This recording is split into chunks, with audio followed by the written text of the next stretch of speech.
A simbologia esotérica dos contos de fadas.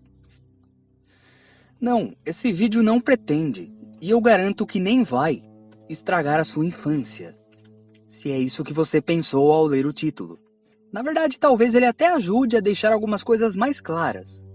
E por isso eu peço que já deixem o like nesse vídeo, porque se deixam para o final, podem acabar esquecendo, então já deixa agora para não ter perigo. O YouTube também, se você não deixa o like, para de recomendar os vídeos, de enviar. E se você é novo aqui no canal, já se inscreve aí e ativa as notificações para receber os vídeos novos.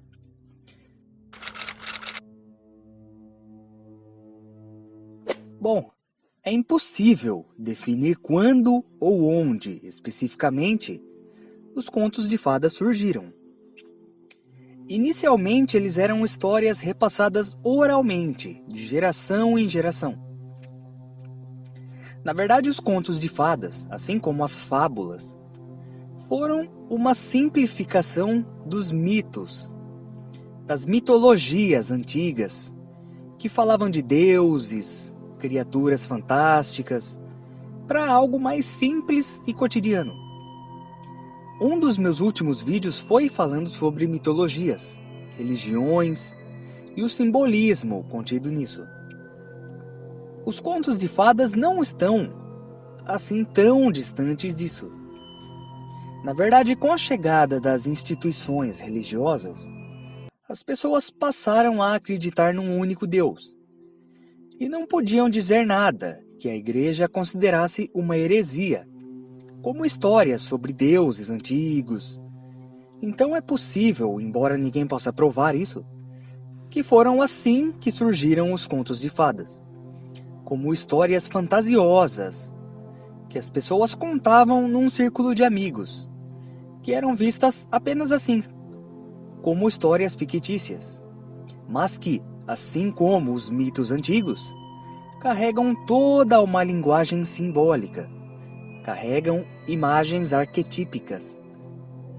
Seus temas geralmente estão presentes no inconsciente coletivo da humanidade e são atemporais. É por isso que eles começam sempre com "era uma vez", porque não importa quando foi, ninguém que ouve a história quer saber isso. São temas que estão presentes em todas as épocas. Vale eu ressaltar aqui que, originalmente, os contos de fadas não eram essas historinhas infantis que a gente conhece hoje. Quem primeiro compilou e publicou os contos de fadas foram os irmãos Grimm. Os irmãos Grimm eram dois irmãos alemães que saíram inicialmente pela Alemanha e depois pela Europa, anotando e reunindo histórias de diferentes culturas que eram repassadas oralmente e que geralmente eram contadas para as crianças. Mas esses contos dos irmãos Grimm estavam longe dos que a gente conhece hoje. Eles eram como folclores na época, cheios de sexo, violência, canibalismo, mortes. Só depois, com o tempo, que elas viraram historinhas para crianças e filminhos da Disney. Inicialmente, essas histórias não eram apenas para crianças. Elas eram sim contadas para crianças, mas, como eu já falei anteriormente, os adultos também contavam, em círculos de amigos. Às vezes sentavam, bebiam e contavam essas histórias, já que tinham alguns elementos bem pesados. Acontece que quem mais gostava dessas histórias eram as crianças. Elas que tinham uma preferência e um carinho especial por essas histórias, mesmo com todas as coisas pesadas, por conta dos elementos fantásticos nelas. Naquela época era normal, ninguém achava que era algo impróprio para as crianças, ninguém refletia sobre isso. Era parte da cultura da época. Não existia nenhuma classificação indicativa lá. Mas conforme a sociedade avança, algumas coisas mudam, e assim foi feito com os contos de fadas, chegando até os dias atuais na forma que a gente conhece, mais leves e bonitinhos. Mas a essência e a história como um todo nunca mudaram. E muito menos o que mais nos interessa nesse vídeo, o simbolismo. Eu já vou entrar nisso. Mas antes é importante que também saibam que nem todos os contos de fadas vieram de mitos. Alguns vieram de acontecimentos locais, que viraram histórias. Aí com o tempo vários elementos vão sendo adicionados, até que a história vira lenda. E aí, como diz o famoso ditado, né? Quem conta um conto aumenta um ponto. E chega num nível que a história já fica fantástica demais, a ponto de ninguém acreditar mais que aquilo tenha acontecido de fato. Mas a origem inicial foram acontecimentos reais. Outros contos de fadas foram criados como romances ou diretamente pela indústria do entretenimento. Mas isso não muda o fato de que eles carregam uma linguagem simbólica. Na verdade, isso acontece com todos os filmes, livros e narrativas imagináveis. É a famosa jornada do herói, mas aí eu creio que isso seja assunto para um outro vídeo. Vamos focar aqui só nos contos de fadas. Embora eles levem esse nome, todo mundo sabe que nem todos os contos de fadas possuem fadas. Esse termo ficou popular porque as fadas eram seres místicos na Europa na época em que essas histórias começaram a circular. E é uma forma de dizer que se tratam de histórias fantasiosas. Além das fadas, outros elementos místicos que os contos possuem são dragões, bruxas, animais de poder, seres de outros mundos, dimensões paralelas, a luta do bem contra o mal e principalmente magia. Salagadula, mexicabula, os vilões, as bruxas e criaturas do mal, na linguagem simbólica, representam as dificuldades e percalços que temos que enfrentar ao longo de nossa vida, além de nossas próprias sombras internas. As fadas madrinhas, os gênios e outros personagens que ajudam os heróis são os poderes adormecidos dentro do homem, que são despertados pela vontade e coragem dos heróis diante dos problemas. A gente tem em cada história o herói e o vilão. Geralmente os heróis são fracos, pobres, desajeitados. Isso porque os contos representam o rito iniciático. E os heróis, o iniciado.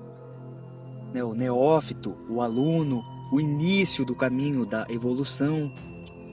Já o vilão é sempre forte, vigoroso e sempre quer mais poder, porque ele é mortal, finito. Isso representa a materialidade, o corpo e seu processo de envelhecimento. A melhor representação disso é a bruxa da Branca de Neve, sempre preocupada com a beleza, ao ponto de não querer que ninguém seja mais bonita que ela, mandando matar a pessoa. O herói e o vilão dentro do esoterismo são duas forças dentro de nós mesmos. O positivo e o negativo, o bem e o mal, luz e sombras, o espírito e a matéria, a consciência e a inconsciência. Isso é o que o Carl Jung chama de self, a busca do si mesmo. O self representa a totalidade da psique. Ele emerge da consciência individualizada do ego, à medida que o indivíduo cresce. Por isso que em toda a história, não apenas nos contos de fadas, mas até nas mitologias mais antigas, filmes, sempre tem uma eterna luta do bem contra o mal. Esse mal é a representação do ego, em oposição ao self. E também, no final de todo conto de fada, você tem: e viveram felizes para sempre. Essa frase representa o momento em que o ser humano se ilumina, deixando de lado o sofrimento e a preocupação. Esse é o momento onde ele venceu o vilão, ou o ego, que nunca mais vai voltar para atormentá-lo. Ah, agora eu entendi! Agora eu saquei! Agora todas as peças se encaixaram! Eu estou entendendo tudo agora! Agora, talvez apenas essas informações não vão deixar claro para todo mundo onde exatamente está o simbolismo nessas obras. Por isso eu selecionei a dedo 4 obras para usar como exemplo, porque através delas vai ficar mais fácil para o pessoal perceber. É claro que se fosse possível eu traria muito mais, mas isso ia estender o vídeo. E creio que apenas através desses exemplos, todo mundo já vai conseguir identificar em outras obras que não forem citadas aqui. Então vamos lá, começando pela Branca de Neve. A personagem Branca de Neve representa o ser iniciado. 3 mulheres são representadas nesse conto. A primeira, a mãe dela, que morreu quando ela nasceu, levando com ela todo o passado, todas as lembranças. Ela representa o esquecimento, quando descemos a esse plano, o passado. A Branca de Neve, o presente, a ser vivido. E a madrasta, o futuro, os desafios e provas que ela vai ter que enfrentar. A madrasta resolve mandar matar a Branca de Neve e quer o coração dela como prova da morte da pureza, da inocência. E a Branca de Neve então foge pela floresta. Se ela ficasse no castelo, não se descobriria. E começa assim então a iniciação, porque a floresta representa o interior de cada ser. Nesse caminho, ela vai encontrar todos os elementos da natureza e lidar com suas próprias energias, representadas por 7 anões.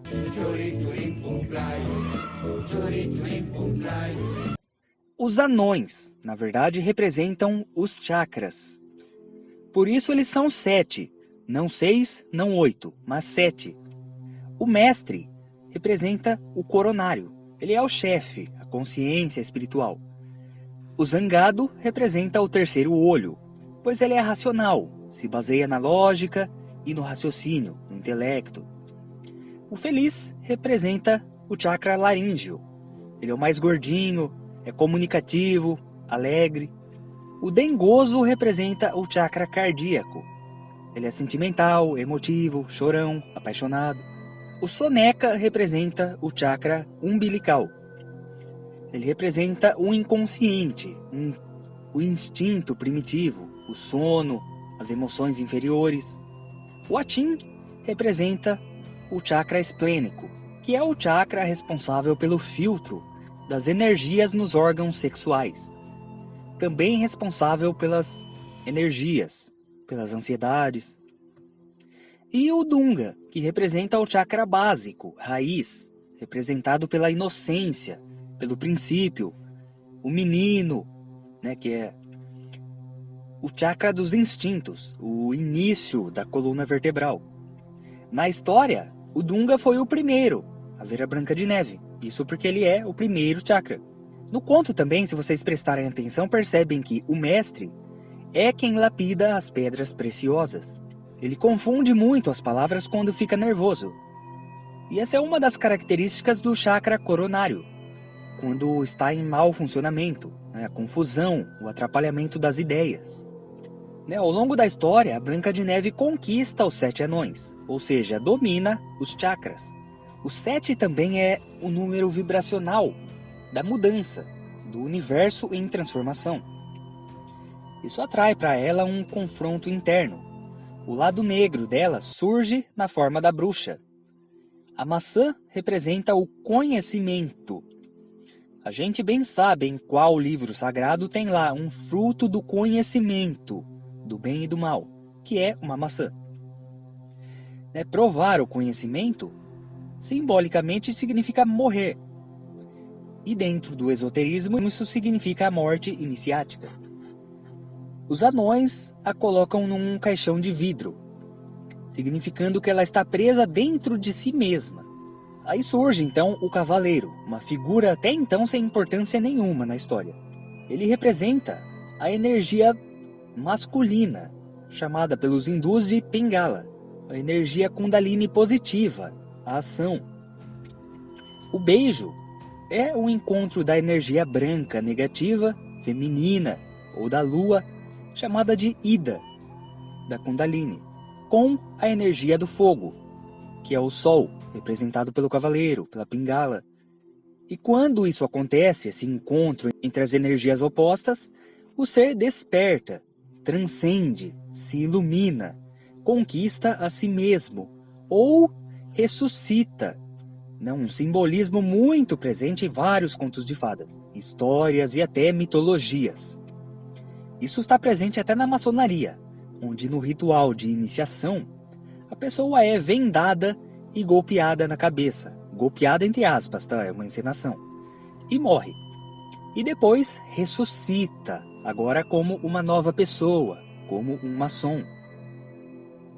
E uma informação que eu deixei para o final propositalmente é a de que o Walt Disney era maçom.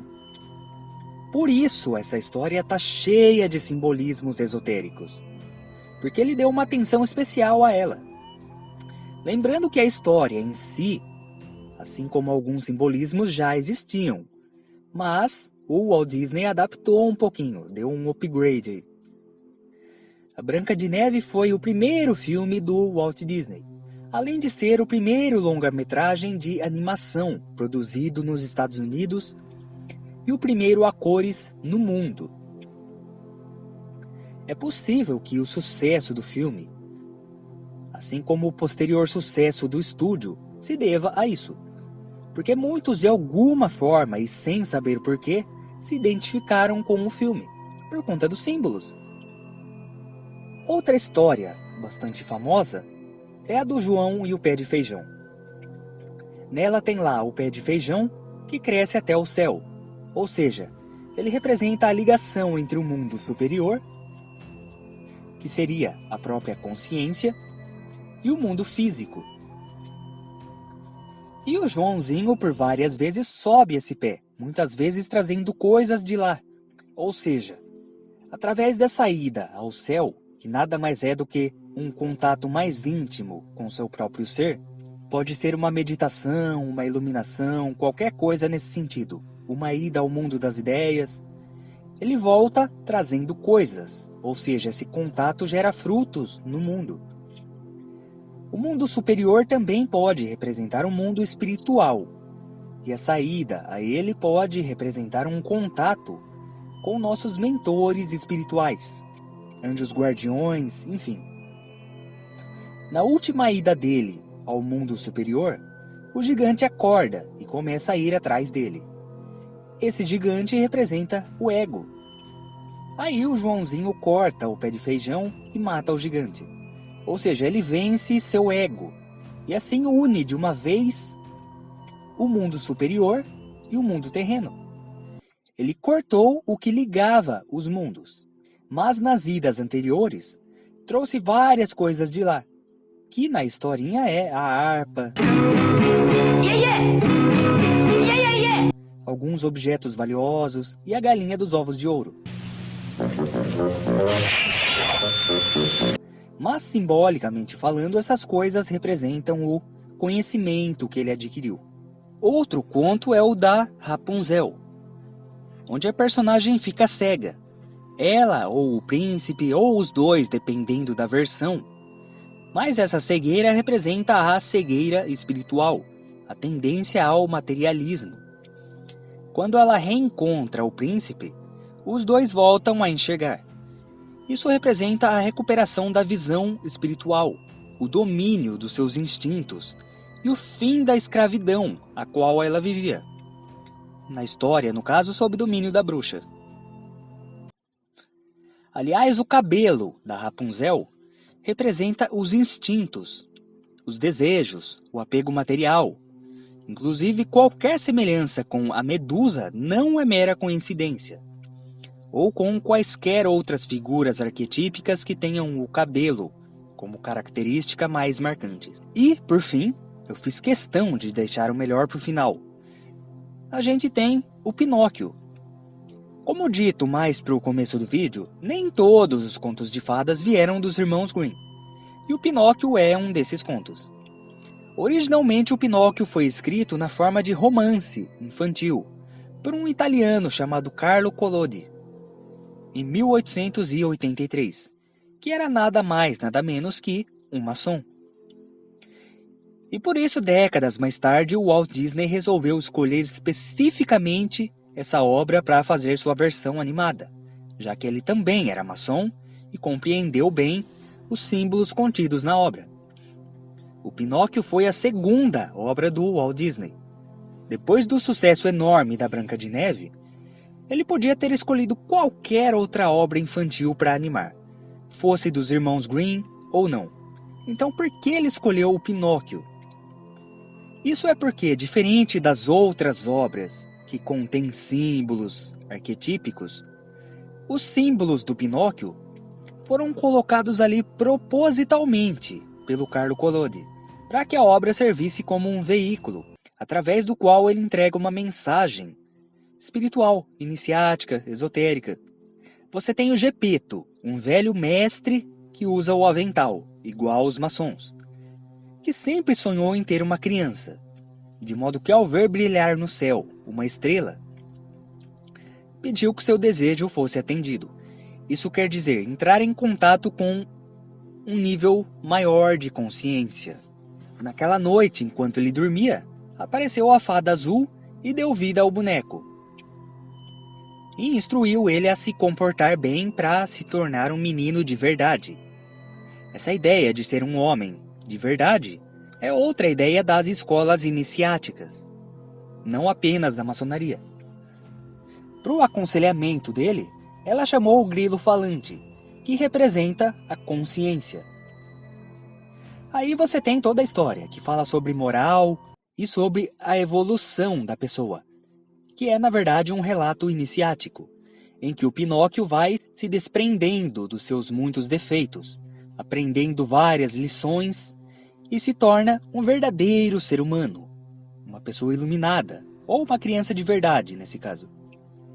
Mas nada material, nada externo foi entregue a ele. Ele precisa passar por um processo alquímico interior. Ele tem que atravessar a vida, a sua luta contra as tentações. E usando a sua consciência, que aqui nesse caso é o grilo, ele tem que encontrar o caminho certo. O primeiro passo é ir para a escola, simbolizando o conhecimento. Depois disso, ele tem que enfrentar as tentações do mundo. Tem a tentação da fama e da fortuna. Mais tarde, ele é transformado num burro, que representa ficar preso ao mundo material. E depois ele supera tudo isso e volta para casa, mas descobre que o Gepeto foi engolido por uma baleia. E vai atrás sendo engolido também. Esse é o desafio final dele, onde ele tem que fugir da escuridão da ignorância da vida, que é simbolizada pelo ventre da baleia gigante. E o ganho de luz espiritual. Depois que ele atravessa as dificuldades da iniciação, ele sai da escuridão da ignorância, agora desperto, iluminado ou ressuscitado. Ele agora é um menino de verdade, ou um homem iluminado, que transcendeu o materialismo e abraçou o seu eu superior.